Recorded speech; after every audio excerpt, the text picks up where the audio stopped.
নমস্কার, সবাইকে people voice চ্যানেলে স্বাগত জানাই। আজ আমরা একটা এমন বিষয় নিয়ে আলোচনা করব, বিদ্যুতের দাম, ইলেকট্রিসিটি। যেটা আপনারা জানেন, এটা একটা মানুষের বেসিক নিড।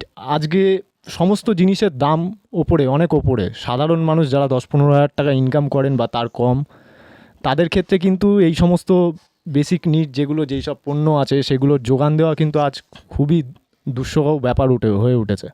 তো আমরা আজকে পেয়ে গেছি all Bengal electricity consumer association, অর্থাৎ আপনারা যাকে অ্যাবেকা নামে পরিচিত, সেই অ্যাবেকার সাধারণ সম্পাদক সুব্রত বিশ্বাস, সুব্রতদাকে আমরা পেয়ে গেছি।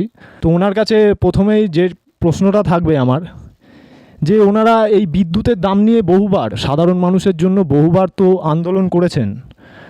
তো এই বিদ্যুতের মাসুল আমরা যেটা দেখেছি, এই গত পঞ্চায়েত ভোটের আগে মুখ্যমন্ত্রী বিদ্যুতের দাম বাড়াবে বলে একটা করেছিলেন, কিন্তু আপনাদের এই আন্দোলনের জন্য, আপনাদের প্রতিবাদের জন্য উনি ডিসিশনটা নেয়নি। কিন্তু তারপরে এখন অনেক কনজিউমার্সরা বলছেন যে বিদ্যুতের দাম অনেক বেড়েছে। তো এই বেড়েছে, এটা কিভাবে বাড়লো? তারপরে দেখুন, বিদ্যুতের মাসুল কিন্তু বাড়েনি। 2016-17 সালে বিদ্যুতের গড় মাসুল ছিল 7 টাকা 12 পয়সা পার ইউনিট। এবছর যে 2023-24 অর্থবর্ষে এখনও মাসুল কিন্তু 7 টাকা 12 পয়সাই আছে পার ইউনিট।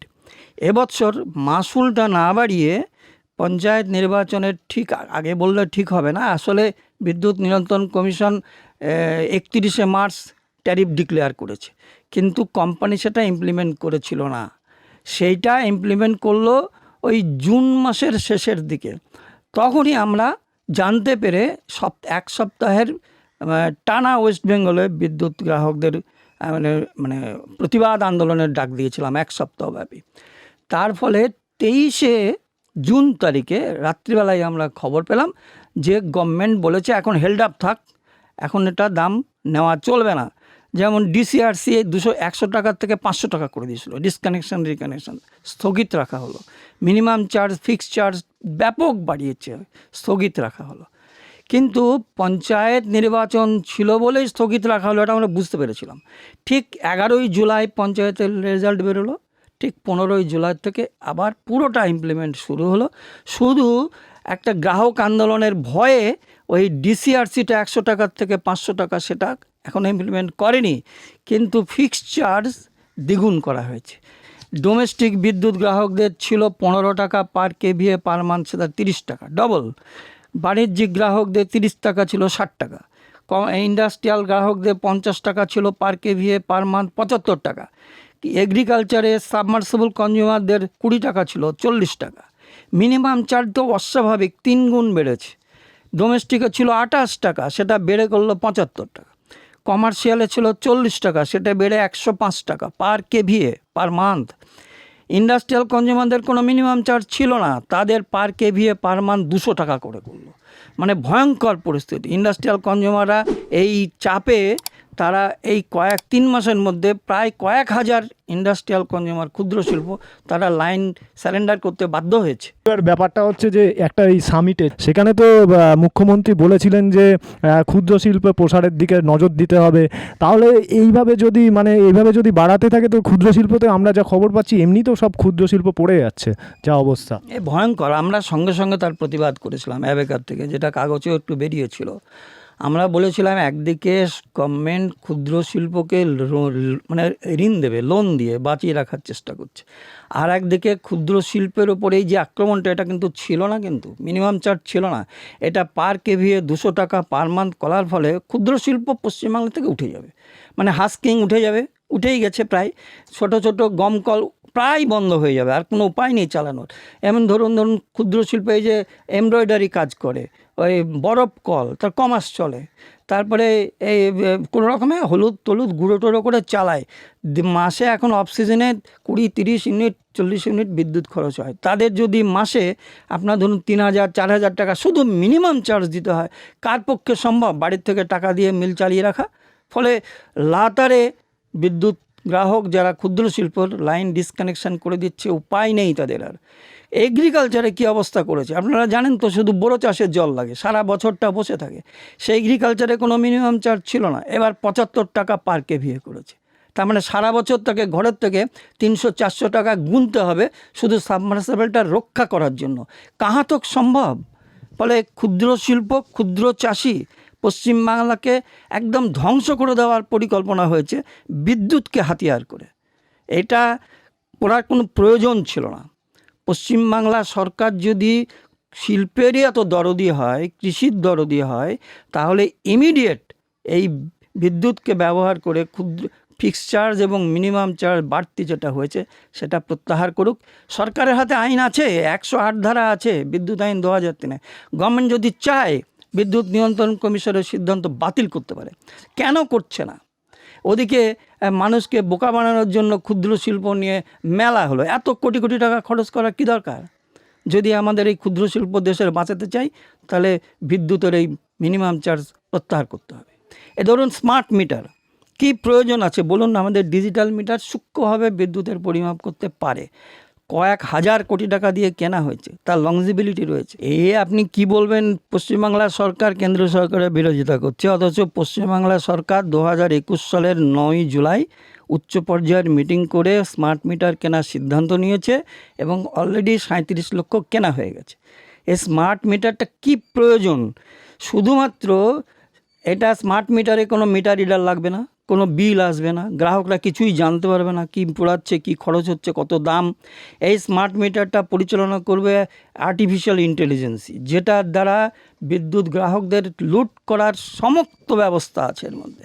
এবার স্মার্ট মিটার প্রিপেড যদি হয়, টাকা আগে ভরলেন, ভাবলেন আমার তো মোবাইলে ভরি 1 মাস চলে যাবে, কিন্তু মোবাইলের মতন 1 মাস কি, আপনার যদি বললেন যা মাসে খরচ হয় 1000 টাকা ধরুন বিল হয়, আপনি 1000 টাকা বললেন। এবারে বিহারে যেমন হয়েছে, 10 দিন পরে দেখছে যে টাকা শেষ। কি হলো ব্যাপারটা? কি করে সম্ভব হয়? কারণ এই আর্টিফিশিয়াল ইন্টেলিজেন্সকে কন্ট্রোল করে ওই মিটারকে যদি হ্যাক করে যে কেউ, যে কোনো ইলেকট্রনিক্স ইঞ্জিনিয়ার, যে কোনো কনজিউমারের মিটারকে এইভাবে তার ইউনিট বাড়িয়ে দিতে পারে, রেট বাড়িয়ে দিতে পারে, লাইন কেটে দিতে পারে, যাবতীয় কিছু করে। ঠিকঠাক কোনো হিসাব পাওয়ার কোনো উপায় কিচ্ছু পাবেন না, কিচ্ছু পাবেন না। গ্রাহকরা কিচ্ছু জানতে পারবে না কখন রাতেরবেলায় ঘুমের সময় চাহিদা বেড়ে গেল আর পার ইউনিট 100 টাকা হয়ে গেল, গ্রাহকরা কী করে বুঝবে? এত কোম্পানি বসে বসে করাবে। তাহলে সার্বিক বেসরকারিকরণ করার হাতিয়ারে পরিণত করা হচ্ছে এই স্মার্ট মিটারকে।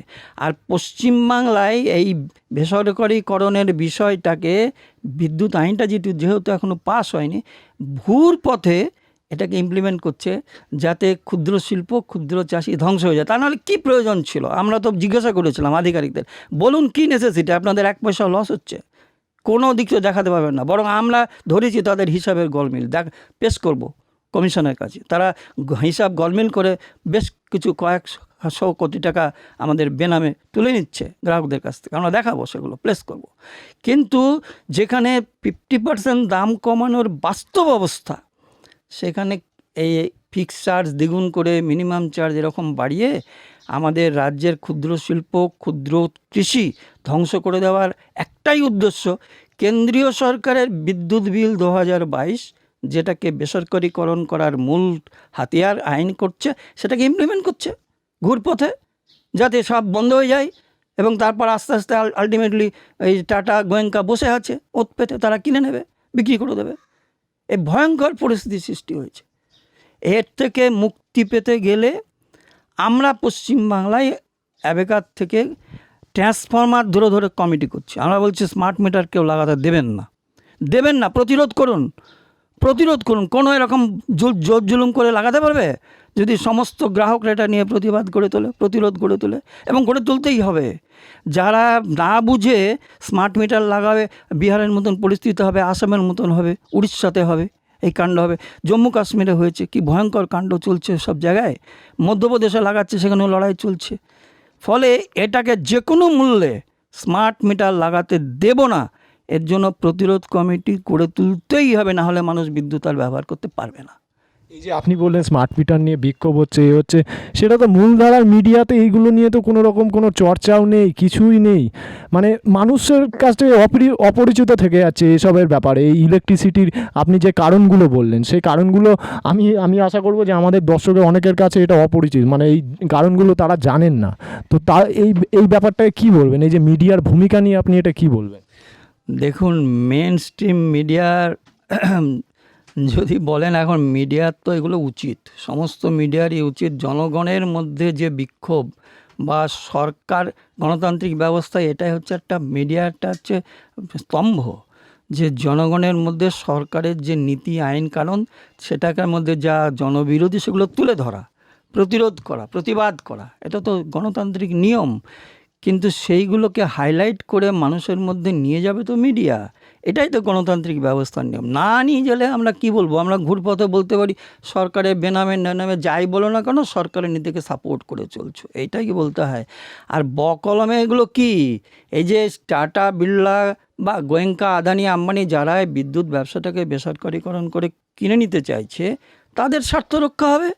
তো তাদের স্বার্থে দেশের জনগণ নির্বাচনে ভোট দিয়ে যাদেরকে আমরা পাঠালাম, তারা যদি নির্বাচিত হওয়ার পর টাটা গোয়েঙ্কা আদানি আম্বানির সেবা করে এবং সেটাকে যদি মিডিয়া প্রকাশ না করে, তাহলে মিডিয়া কার স্বার্থে কাজ করছে বুঝতে তো কোনো অসুবিধা হয় না। আর একটা জিনিস যেটা জানা যাচ্ছে যে টাইম অফ ডে ব্যবস্থা চালু হচ্ছে, এই টাইম অফ ডে ব্যবস্থাটা নিয়ে একটু বলুন। দেখুন, ভারতবর্ষে প্রথম বিগত পশ্চিমবাংলার রাজ্য সরকার এগ্রিকালচার কনজিউমারদের ক্ষেত্রে TOD system, time off day system চালু করেছে এবং সেটা নিয়ে আমরা লড়াই করেছিলাম, প্রতিবাদ করেছিলাম। আমরা হাতে নাতে ধরেছিলাম এই টাইম অফ ডে মানে হচ্ছে ওরা করেছিল সকাল 6টা থেকে বিকেল 5টা পর্যন্ত একই রকম রেট, নর্মাল রেট। বিকেল 5টার থেকে রাত্রি 10টা পর্যন্ত পিক আওয়ার, হাই রেট মানে 8.5 টাকা করে প্রায় ইউনিট। আবার রাত্রি 10টার থেকে সকাল 6টা পর্যন্ত অফ পিক আওয়ার বলছে, তখন নর্মালের চেয়েও কম দাম, 2 টাকা কত দাম। তো এই সিস্টেমটা চালু করার ওরা যাই উদ্দেশ্য বলুক না কেন, চাষিরা রাত্রিবেলায় সাপের কামড় খেয়ে অফ পিক আওয়ারে কম দামে ইউনিট বলে চাষ করতে যাবে, তাদের জীবনের কোনো দাম নেই। আর তোমরা পিক আওয়ারের কথা বলে পিক আওয়ারে জল নিতে দেবে না, এটার আমরা তীব্র প্রতিবাদ করেছিলাম। এবং তখন দেখা গেল এই টিওডি সিস্টেমের মিটারে কায়দা করে ওরা কিছু জেনাস কোম্পানির মিটারে আমরা দেখলাম যে পিক আওয়ারে কোনো গ্রাহক বিদ্যুৎ পোড়াচ্ছে না, কিন্তু মিটার রিডিংটা অফ পিক আওয়ারে, মানে অফ পিক আওয়ারে পোড়াচ্ছে, পিক আওয়ারে পোড়াচ্ছে না। রিডিং দেখা যাচ্ছে বিলে, পিক আওয়ারে রিডিংটা শো করছে, অফ পিক আওয়ারে শো করছে না, মানে ক্রস করে দিয়েছে। এই যে ব্যাপারটা নিয়ে আমরা হাতে কলমে বিদ্যুৎ বন্টন কোম্পানির চেয়ারম্যান মানে ইঞ্জিনিয়ারকে নিয়ে এসে প্রমাণ করেছিলাম। তার ফলে জেনাস কোম্পানির মিটার বাতিল হয়ে গেল। ফলে এই টিওডি সিস্টেমেও মধ্যেও যে জালিয়াতি করা হয়েছিল মিটারে, এটা ধরা পড়ে গেছিলো। এইবার কেন্দ্রীয় সরকার পশ্চিমবাংলার সেই সিদ্ধান্তকে হাতে তুলে নিয়ে তারা ঘোষণা করেছে সমস্ত গ্রাহকদেরই টিওডি সিস্টেমের মিটার নিতে হবে। মানে ওই স্মার্ট মিটারের মধ্যেই অ্যারেঞ্জমেন্ট আছে। এখানে তারা প্রাইমারিলি যেটা বলেছে, সানলাইটে দিনের বেলায় 8 ঘন্টা তাদের নর্মাল রেটের থেকে 10 থেকে 20% কম দামে পাবে। আবার যখন সন্ধেবেলায় মানে সানলাইটের পরের সময়, তখন কিন্তু তাদেরকে 10 থেকে 20% বেশি দামে বিদ্যুৎ নিতে হবে। কার স্বার্থ রক্ষা হবে? সকালবেলায় সবাই কাজে বেরিয়ে যায়, আপনারা তো বেরিয়ে এসছেন বাড়ির থেকে। কোন মানুষটা ঘরে সকালবেলায় থাকে? ছেলেমেয়েরা লেখাপড়া করতে যায়, বাড়ির বেটা ছেলে মেয়ে ছেলে সবাই কাজে যায় বাইরে। তাহলে সকালবেলায় তুমি 10 থেকে 20% কম দাম বলে লোভ দেখাচ্ছ, বাস্তবে তা ভোগ করার লোক নাই। সন্ধ্যাবেলায় তারা ফিরবে বাড়ি, বিকেলবেলায় রান্নাবান্না করবে, একটু টিভি দেখবে, ছেলেমেয়েরা লেখাপড়া করবে, একটু ফ্যানের তলায় শোবে, ঘুমাবে। তখন তুমি 10% থেকে 20% দাম বাড়িয়ে দিচ্ছ টিওডি সিস্টেম বলে, এবং সকলকেই বলছো নিতে হবে। তাহলে কার স্বার্থ রক্ষা হবে? 1, 2 হচ্ছে এই টিওডি সিস্টেম হচ্ছে একটা স্ল্যাব। ধরুন সকাল থেকে বিকেল, বিকেল থেকে রাত্রি, রাত্রির থেকে আবার মিডনাইট, সকালবেলা পর্যন্ত, এটা একটা স্ল্যাব। এই স্ল্যাবে ধরুন একই দাম। এখন যা ওয়েস্ট বেঙ্গলে আছে মানে এগ্রিকালচার, এরা কিন্তু বলছে না, এরকম থাকবে না। সেই পিরিয়ডের মধ্যেও ওই ডাইনামিক ফেয়ার প্রাইসিং সিস্টেম চালু হবে। মানে যখন যখন চাহিদা যেমন বাড়বে তেমন তেমন দাম বেড়ে যাবে বিদ্যুতের, সেটা গ্রাহকরা বুঝতেও পারবে না। আপনি নিশ্চিন্ত মনে ভাবলেন যে সন্ধ্যাবেলায় তো দাম বেশি, আমি একটু কম পোড়াই, রাতেরবেলায় দাম কম হবে, একটু বেশি পোড়াই। রাতেরবেলায় চাহিদা বেড়ে গেল, দাম বেড়ে গেল, কিছুই বুঝতে পারবে না, কিছুই বুঝতে পারবে না। দেখা যাবে আপনার মোবাইলে মানে চলে এসছে, মেসেজ চলে এসছে, আপনার এত টাকা ছিল, সব টাকা খাওয়া হয়ে গেল, মানে দাম বেড়ে গেছে হঠাৎ, জানেও না গ্রাহকরা। এই যে টিওডি এবং ডাইনামিক ফেয়ার প্রাইসিং, এই দুটোকে মিলে স্মার্ট মিটারের মধ্যে দিয়ে গ্রাহকদেরকে লুট করা হবে। যে আমরা বেকার থেকে এই ভাষাটা বলছিলাম, স্মার্টলি টাকা লুট করার একটা যন্ত্র ছাড়া এটা কিছু নয়। এই কথাটা আমরা বলেছি ওই জন্য যে টিওডি সিস্টেম এবং ওই ডাইনামিক ফেয়ার প্রাইসিং দিয়ে স্মার্টলি টাকা লুট করবে। আর ওই যে আর্টিফিশিয়াল ইন্টেলিজেন্সি, হ্যাঁ এআই, তা সেটা পরিচালনা করবে কেউ একজন, এখানে কোনো কিছু লাগবে না। একটা অফিসে একটা সুপার কম্পিউটার নিয়ে একজন অপারেটর, তো অপারেটরকে যা ডাইরেকশন দেবে অপারেটর সেরকমভাবে পরিচালনা করবে। ডাইরেকশন সরকারি কোম্পানি দিতে পারে, বেসরকারি কোম্পানি দিতে পারে, তো সে ডাইরেকশন যা দেবে, যদি বলে তুমি রেটটা বাড়িয়ে দাও, কনজিউমার 100 ইউনিট পোড়াবে, বাস্তবে মিটারে 150 দেখাবে কি 500 দেখাবে, তো সে ডাইরেকশন দেবে, সে ওরকম কম্পিউটারকে রেগুলেট করবে, তাহলেই সমস্ত মিটারগুলো সেভাবে কাজ করবে। এ তো পরিচালনা করতে হবে কাউকে, সে পরিচালনা যে করবে তার দ্বারা পরিচালিত হবে সমস্ত মিটারগুলো। এই আর্টিফিশিয়াল ইন্টেলিজেন্সির প্রয়োগের মাধ্যমে মানে গ্রাহকরা কিছুই জানবে না, অজান্তে তাদের পয়সা ড্রেন হয়ে চলে যাবে, লুট হয়ে চলে যাবে। এই জন্য একটা ভয়ঙ্কর মারাত্মক বিষয়। অনেকে বলছেন, যারা আমি শুনেছি, উন্নত প্রযুক্তির জিনিস, উন্নত বিজ্ঞান জিনিস ব্যবহার করব না কেন, স্মার্টফোন উন্নত বিজ্ঞান আপনারা করছেন, অনেকে বলছে। আমি তাদেরকে জিজ্ঞাসা করতে যাই, বিজ্ঞান আশীর্বাদ না অভিশাপ? আমরা তো রচনা লিখেছি। আপনি আইনস্টাইন পরমাণু বিশ্লেষণ করে বিরাট শক্তির আবিষ্কার করেছেন, তা দিয়ে তো পরমাণু বোমাও হয়েছে। তাহলে আইনস্টাইনের আবিষ্কারটাকে নিয়ে পরমাণু বোমাটাকে আমরা চাইব? তাহলে বিজ্ঞান উন্নত মানেই তার প্রয়োগটা কী করছে, তার উদ্দেশ্য কী, লক্ষ্য কী? যদি একচেটিয়া শিল্পপতিদের চূড়ান্ত মুনাফার লক্ষ্যে স্মার্ট মিটারকে ব্যবহার করা হবে, এইটাই যদি হয়, তাহলে স্মার্ট মিটার গ্রাহক স্বার্থ, চূড়ান্ত গ্রাহক স্বার্থ বিরোধী। এই জন্য এটাকে প্রতিবাদ করতে হবে, প্রতিরোধ করতে হবে। তো বিদ্যুতের দাম এইভাবে বাড়ানোর পেছনে কি যুক্তি আছে, মানে এইভাবে বেড়ে যাচ্ছে? দেখুন, এখন এই বিদ্যুৎ যখন প্রথম ভারতবর্ষে আসে কিনা, যখন ধরুন স্বাধীনতার পর 1948 সালে, বড় বড় শিল্পপতিরা কেউ 1 পয়সা খরচ করেনি। টোটাল সাধারণ মানুষের ট্যাক্সের পয়সায় গভর্নমেন্ট বিদ্যুৎ উৎপাদন কেন্দ্র, তার বন্টন ব্যবস্থা, ট্রান্সমিশন, এই ব্যাপক খরচ সব সরকারি টাকায় করেছে। এখন এই পরিকাঠামোকে ব্যবহার করে ভারতবর্ষে প্রায় 34টা পরিবার, মানে ধরুন tata, Goenka, Adani, Ambani, Toronto, SR, এই ধরনের যারা, তারা বিদ্যুৎ ব্যবসা শুরু করেছে বিদ্যুৎ আইন 2003কে হাতিয়ার করে। যে বিদ্যুৎ আইন 2003টা তৎকালীন সময়ে সংসদের একজনও কোনো দলের প্রতিনিধি ছিলেন না যিনি প্রতিবাদ করেছেন, বরং ওই কমিটি যারা তৈরি করে দিয়েছিল বিদ্যুৎ আইন 2003 করা, তার চেয়ারম্যান ছিলেন সন্তোষ মোহন দেব। তার দ্বিতীয় যিনি ছিলেন তিনি হচ্ছেন বাসুদেব আচারিয়া, প্রয়াত হয়েছেন। কিন্তু তারাই তো বিদ্যুৎ আইন 2003 তৈরি করে দিয়ে গেছেন, তাতেই বিদ্যুৎকে বেসরকারিকরণ করার ব্যবস্থা হয়েছে। এবং তার মানে আপনি বলছেন যে কেন্দ্র সরকার যেরকমভাবে ব্যাংক, বিমান বা অন্যান্য যেসব সংস্থাগুলো বেসরকারি হাতে দিয়ে দিচ্ছে আদানি আম্বানিকে, সেরকম এই বিদ্যুৎ মানে উৎপাদন ব্যবস্থাটাকেও মানে পুরো একদম পুঁজিপতিদের হাতে দিয়ে দিচ্ছে। একদম পুরোপুরি দিতে চাই। বিদ্যুৎ আইন 2003-এর মধ্যেও যতটুকু ফাঁক ফোকর আছে সেটাকে বন্ধ করে টোটালটা বেসরকারিকরণ করার জন্য বিদ্যুৎ বিল 2022 নিয়ে আসা হয়েছে। এবং যেটা 2022 সালের 8ই আগস্ট লোকসভাতে পেশ হয়েছিল, পাস করতে পারেনি কারণ হচ্ছে, করলেই পারত, কিন্তু দেশে ব্যাপক কৃষক আন্দোলন, সবাই জানেন সেটা, দিল্লিতে 1 বছর ধরে প্রায়। তারপরে সারা দেশের বিদ্যুৎ শিল্পের সঙ্গে যুক্ত ইঞ্জিনিয়ার্স এবং এমপ্লয়িজরা তারা লড়ছে। এবং আমাদের এই সংগঠন all Bengal electricity consumers association, এখন এটা সারা ভারতবর্ষের ব্যাপী তৈরি হয়েছে, যেটা অল ইন্ডিয়া কমিটি হয়েছে। এবং তাদের ব্যাপক আন্দোলনের চাপে পড়ে পাস করতে পারলো না, কিন্তু ঘুর পথে এটাকে কিন্তু রাজ্যে রাজ্যে ইমপ্লিমেন্ট করছে।